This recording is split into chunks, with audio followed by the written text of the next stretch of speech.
Hindi pwedeng humiga sa basic ko ha. Masakit ang braso ko. Dito ka lamang, babantayan lang kita. Ayaw.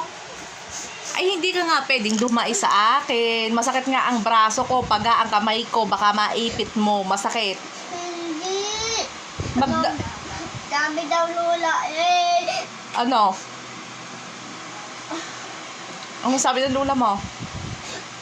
Ano, hindi iibig kamay mo. Ay, hindi nga ako pwedeng dumai sa iyo. Masasaktan nga ang braso ko, paga ang aking kamay. Magdamag na nga akong walang tulog, kirot ng kirot, ang sakit. Hindi. Matulog ka na lang mag-isa, babantayan na lang kita. Ayoko lalalab. Wala kang lalab. Bantay naman kita ah. Wala ko lalalab akin. Unan. Ay, hindi. Gusto ko ikaw. Bakit? Gusto ko eh. Babantay na nga lang kita. Bakit? Masakit nga kasi ang kamay at braso ko. Pagangan eh. Paga. Makirot. Masakit. Tapos, Pag nadali mo, di lalong sasakit. Iyan likot-likot mong matulog. Tapos gusto mo, nakahiga pa sa akin braso. Nakayapos ka pa, ay masakit nga ang kamay at braso ko.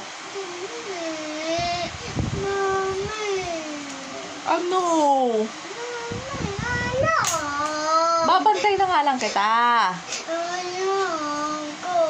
Bakit? Hindi na nalalama ko kanina. Madali, nalalama ko. Ay, tapos ayaw mo pa. Labdaban kita eh. Hindi. Hindi makulab. Sigaan. Love nga kita. Sigaan. Hindi ako wala lang doon. Ay kasi nga masakit nga ang braso ko. Masakit ang kamay ko, paga. Di ba pag hindi naman masakit, lalab kita. Di ba? Ang kulit mo naman eh. Pag narinig ka. Mami.